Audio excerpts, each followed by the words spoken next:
Bienvenidas y bienvenidos. Hoy vamos a meternos en un tema bien interesante, ¿no? Viene de un material de formación socioemocional, uno muy específico. Es de la Orden Franciscana Seclar, la OF, y de la Juventud Franciscana, JUFRA. Y el corazón de esto es una idea, potente, diría yo. ¿Cómo adoptar un pensamiento distinto para darle otro significado a las cosas difíciles que nos pasan? Resignificar, le llaman. Así que la idea hoy es un poco desmenuzar esto. ¿Cómo podemos transformar los obstáculos, esas emociones que duelen, como la frustración, el sufrimiento, en aprendizaje, en algo que nos haga más fuertes? Y lo interesante es que no se queda solo en lo psicológico, mezcla mucho la parte espiritual con una mirada muy franciscana. O sea, ver las pruebas no como topes, sino como chances para crecer. Esta mezcla tan clara, ¿no? No es solo, digamos, desarrollar una habilidad emocional, que ya es mucho, como reinterpretar lo adverso, sino que lo hace buscando un sentido espiritual profundo. El material habla mucho de apoyarse en la gracia divina, para que el sufrimiento se convierta en fortaleza, en aprendizaje.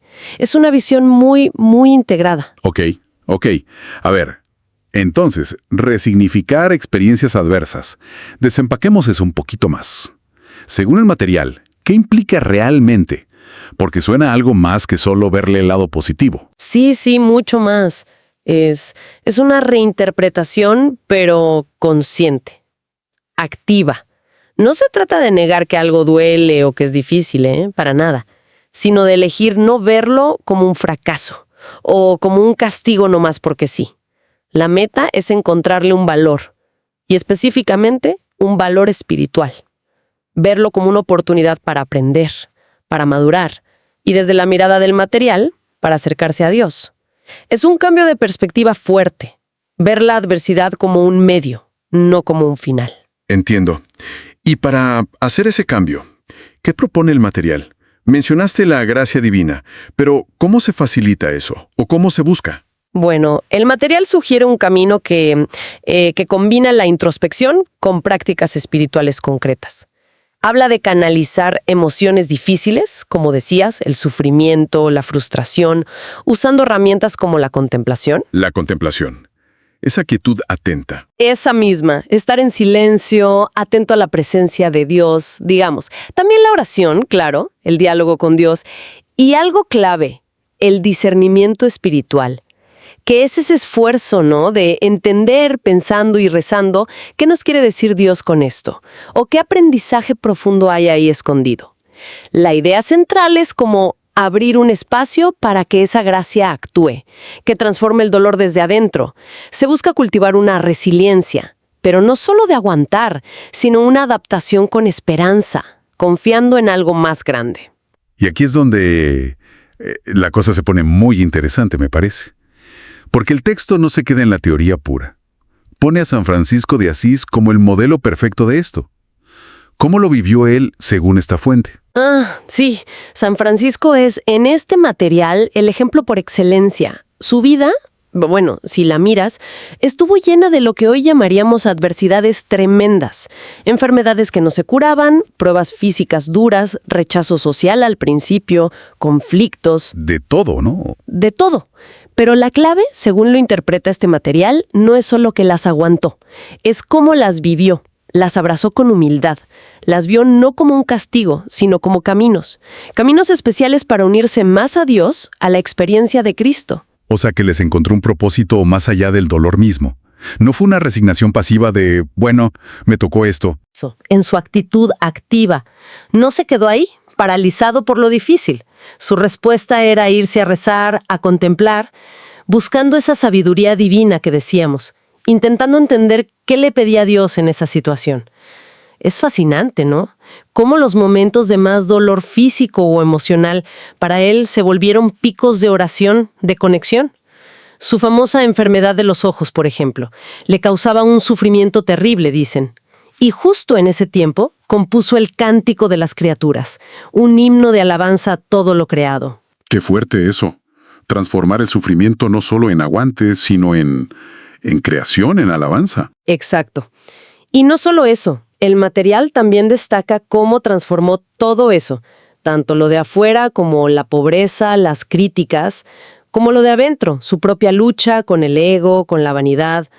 Lo transformó en lecciones vivas, de amor, de humildad, de servicio a los demás, sobre todo a los más olvidados. Vio en la adversidad una forma concreta de parecerse a Cristo. Y por eso, un camino con un propósito divino claro. No era sufrir por sufrir, era sufrir con sentido, un sentido que transforma. Entendido. Queda claro el concepto y el ejemplo potente de Francisco. Ahora, aterricemos un poco. ¿Cuáles son los beneficios concretos que este material dice que obtenemos si desarrollamos esta habilidad? ¿Qué se gana? Pues mira, los beneficios que describe el material son como en capas, ¿no? Afectan distintas áreas. A nivel personal, lo más obvio es una mayor resiliencia emocional, que no es no sentir dolor, ojo. Claro. Es tener más herramientas adentro para pasar por los momentos difíciles con confianza, con esa idea de que hasta las pruebas tienen un porqué. Y eso, a su vez, impulsa un crecimiento espiritual que se siente. Las dificultades ya no se ven como interrupciones en tu camino de fe. Pasan a ser parte del camino. Lecciones prácticas de que necesitas la gracia de Dios. Y como resultado, dice el material, también logras mayor autocontrol emocional. Puedes tomar decisiones más centradas, menos reactivas, cuando todo se mueve. Y este impacto personal se nota en las relaciones cercanas, en la familia, por ejemplo. El material conecta esto directamente con que mejora la dinámica familiar, sí. Si aprendes a ver tus propias broncas con esta mirada espiritual, como que desarrollas más empatía, más paciencia con los problemas de los demás. Tiene lógica. Oh, puedes entender mejor sus luchas, verlas también como posibles caminos de crecimiento para ellos.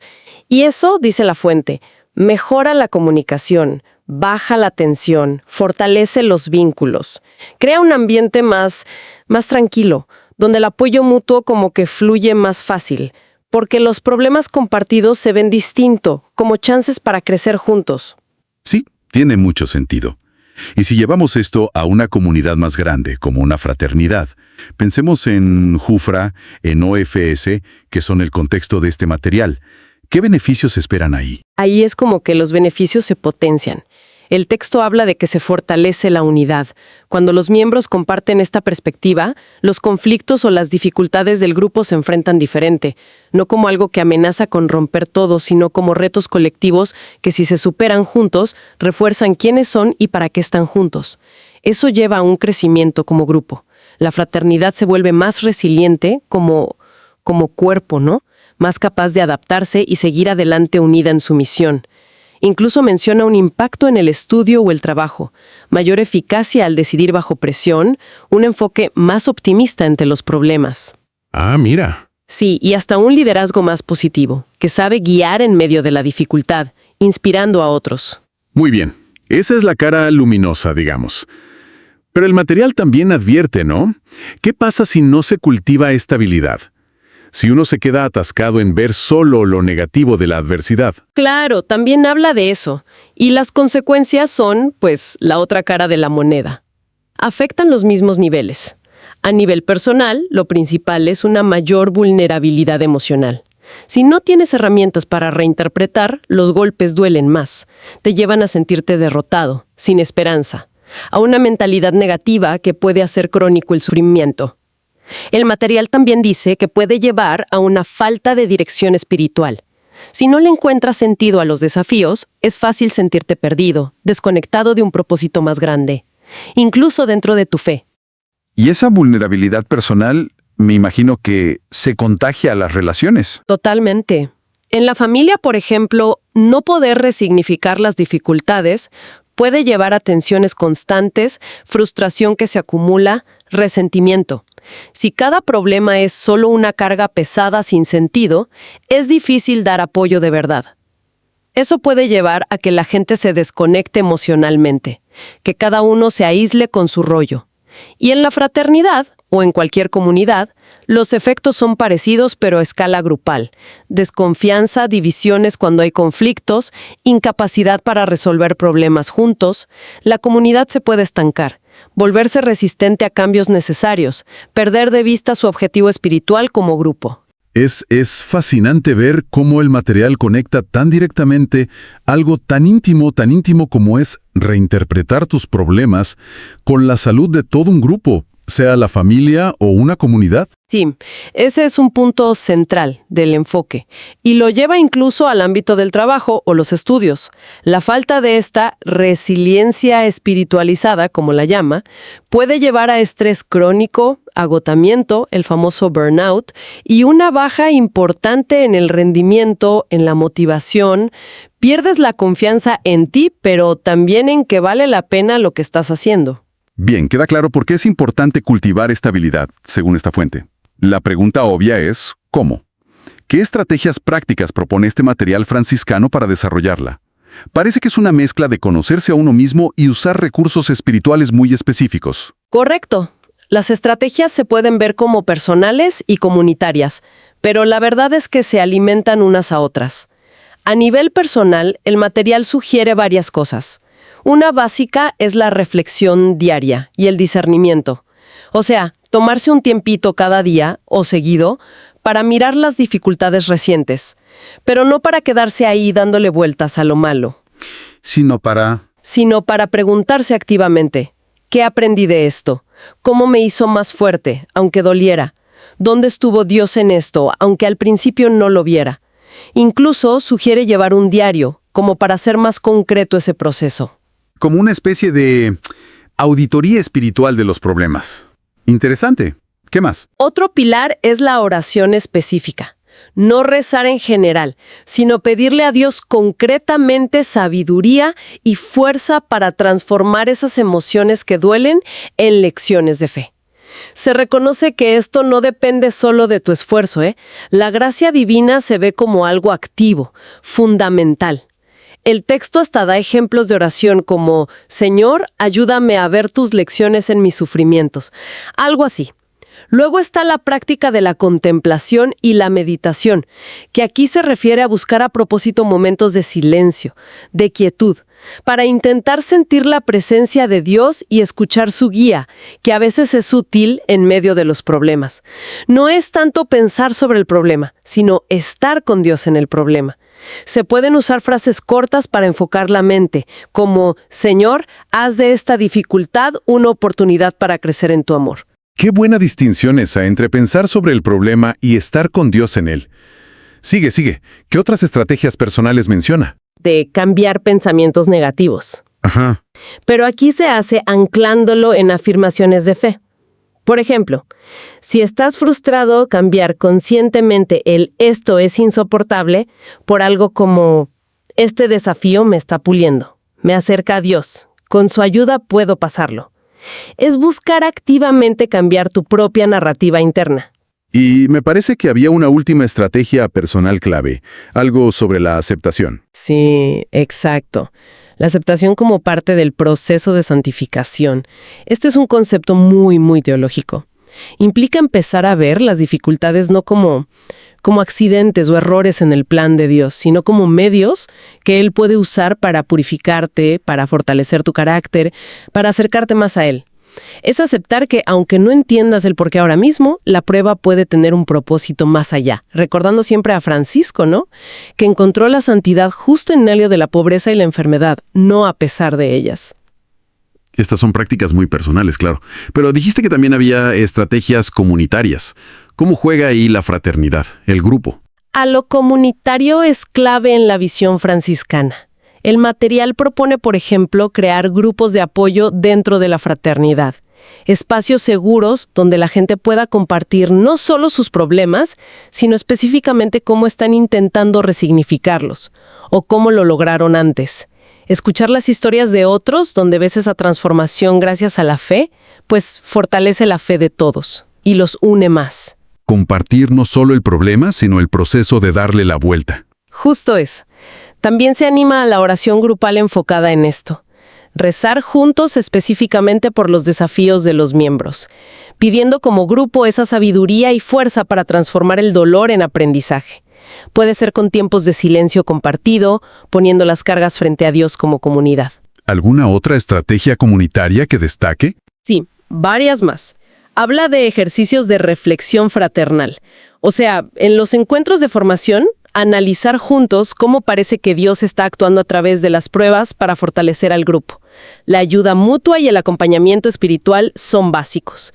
Que los que tienen más camino recorrido en esto puedan guiar, animar a otros. Recordarles que Dios está ahí. Ayudarles a ver las cosas desde esa perspectiva espiritual.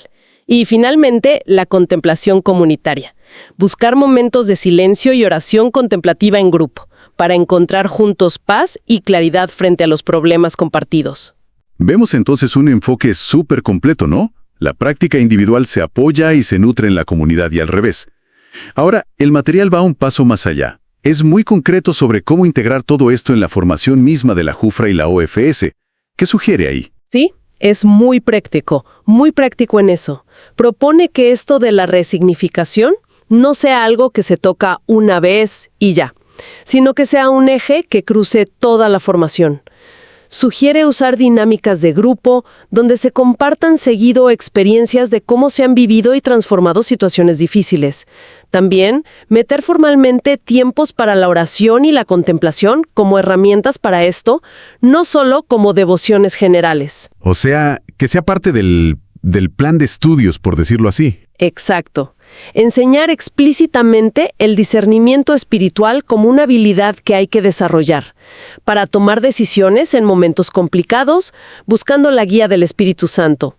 Propone organizar talleres prácticos que mezclen herramientas de inteligencia emocional, identificar y manejar emociones, con la oración, la contemplación y estudiar qué dice la fe cristiana sobre el sufrimiento y la resiliencia. ¿Y el papel de la comunidad en esa formación? Central. Insiste mucho en crear y cuidar un ambiente de apoyo fraterno, donde mostrarse vulnerable esté bien, donde la comunidad funcione de verdad como un lugar para sanar y crecer juntos. Fomentar prácticas concretas de compasión, de ayuda, para ver las dificultades como chances de crecimiento para todos. Y claro, estudiar a fondo la vida de San Francisco, pero no como una biografía vieja, sino analizando justo su visión del sufrimiento y cómo lo transformó en amor a Dios y a la gente, reflexionando sobre textos clave como el Cántico de las Criaturas. Y mencionaste algo de retiros espirituales. Sí, como una herramienta más. Intensiva. Hacer retiros centrados específicamente en fortalecer esta resiliencia espiritual. Días dedicados a la meditación, a la oración profunda, a la reflexión guiada sobre cómo manejar el sufrimiento desde esta mirada franciscana, buscando transformar las dificultades de todos los días en aprendizaje espiritual profundo. Es un enfoque muy redondo. Práctica personal, apoyo comunitario y formación estructurada, todo apuntando a lo mismo. Entonces, resumiendo un poco todo lo que hemos visto, a partir de este material franciscano, ¿cuál sería el mensaje central que nos queda? Pues hemos explorado un marco de pensamiento y de acción muy claro, ¿no? Muy anclado en la espiritualidad franciscana. Propone una forma de pararse frente a la adversidad que va mucho más allá de solo sobrevivir psicológicamente. No se trata solo de aguantar las dificultades, sino de transformarlas activamente, convertirlas en motores para crecer, a nivel personal, espiritual y como comunidad. Es una invitación a mirar los desafíos, hasta los que más duelen, con otros ojos, con una lente de fe, de propósito, de potencial. La idea clave, me parece, es que la resiliencia, vista así, no es solo fuerza mental o emocional, aunque sí las incluye. Es sobre todo una práctica espiritual activa. Totalmente. Implica buscar conscientemente la gracia de Dios, un sentido que trasciende, incluso en medio del sufrimiento. Conecta de forma inseparable el conocerse a uno mismo emocionalmente con la búsqueda espiritual y el compromiso con los demás. La meta no es evitar sufrir, eso es imposible, sino permitir que el sufrimiento, a través de la fe y la práctica, se transforme en algo más, en sabiduría, en compasión, en una conexión más profunda con Dios y con los otros. Y como reflexión final, algo para que nos quedemos pensando después de esta charla. Si el material nos dice que podemos intencionalmente reinterpretar la adversidad para que nos haga crecer y conectarnos más, ¿cómo podría esa idea cambiar nuestra primera reacción, la instintiva, ante los problemas inesperados del día a día. ¿Podría modificar esa respuesta inicial incluso antes de empezar conscientemente todo ese proceso de resignificación del que hablamos?